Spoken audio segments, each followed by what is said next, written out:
Salut tout le monde. Aujourd'hui, on va parler d'un sujet que j'adore. Les jeux vidéo sous-cotés. Mais avant de rentrer dans le vif du sujet, il faut qu'on se mette d'accord. Sous-coté, ça ne veut pas dire inconnu ou bizarre ou je ne sais quoi d'autre.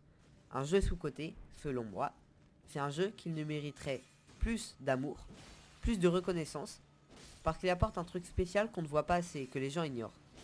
Et à l'inverse, surcoté, ça ne veut pas dire nul non plus. Juste qu'il a mis un peu trop sur un piédestal. Voilà, c'est dit. Maintenant, installe-toi bien, parce qu'on va parler des 5 jeux que moi j'adore et que selon moi, beaucoup trop de gens ignorent.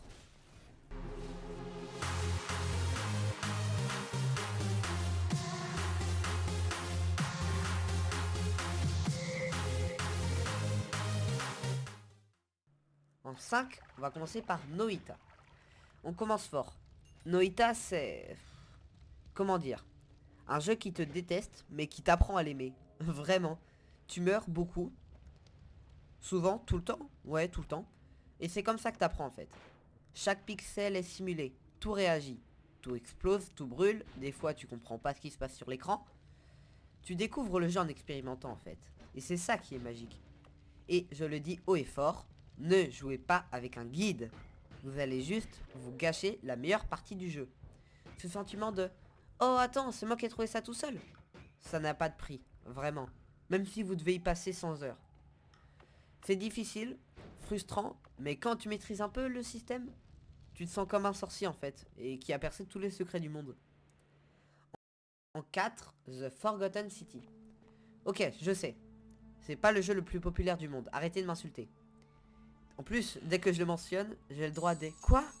Ce jeu? Vraiment? Sérieux? Mais, laissez-moi vous dire un truc. Cette histoire est juste incroyable.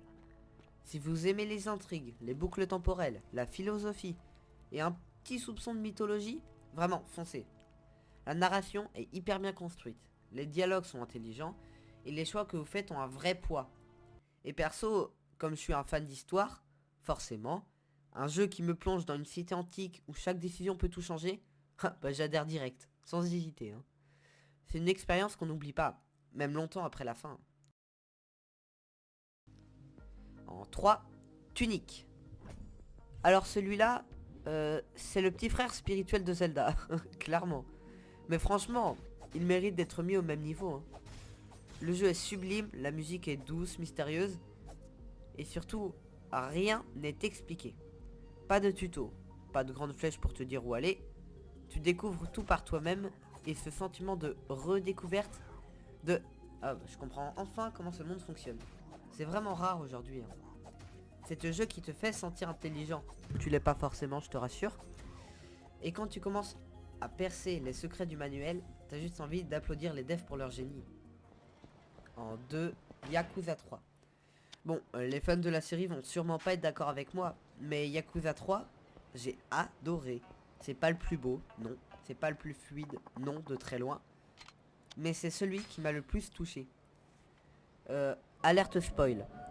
Kiryu, le dragon de Dojima, celui qui s'occupe d'un orphelinat à Okinawa là. Je trouve que c'est une idée magnifique. Les personnages secondaires sont hyper attachants, les gamins sont drôles, et les moments entre Kiryu et son gang sont pleins de douceur. C'est un Yakuza plus humain, plus lent, mais avec un vrai cœur. Et franchement, ça fait du bien d'avoir un jeu d'action qui prend le temps de respirer. Ah, moi j'en avais besoin. Hein. En 1, Danganronpa 2. Bon, là on entre dans la folie pure. Danganronpa 2, c'est juste une expérience unique. C'est un mélange entre visual novel, jeu d'enquête et procès complètement débile. Mais surtout, c'est l'écriture qui te scotche.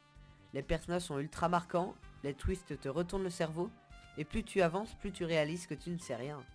C'est intense, c'est cruel, c'est drôle parfois, et surtout, c'est hyper bien ficelé et rythmé. Et j'insiste, si vous aimez les jeux avec une vraie histoire, des mystères, et des moments où vous restez bouche bée devant l'écran, jouez à Danganronpa 2, foncez. D'ailleurs, le 2 en particulier, c'est un bijou. Mais faites quand même le 1 avant, ou alors si vous avez vraiment la flemme, juste lisez l'histoire ou renseignez-vous au moins. Mention honorable, Astrobot. Alors, ouais, je sais. Astrobot, c'est pas vraiment sous-coté aujourd'hui. Il a reçu beaucoup d'amour. Mais je comprends pas, vraiment, je suis perdu là. C'est toute la haine qui se prend juste parce que... ouais, c'est un jeu de plateforme, c'est pas un vrai jeu, ah, ah.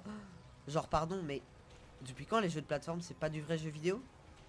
Astrobot, c'est une lettre d'amour au médium, c'est fun, c'est précis, c'est coloré, et ça déborde de créativité, tout ce que le jeu vidéo devrait être en fait.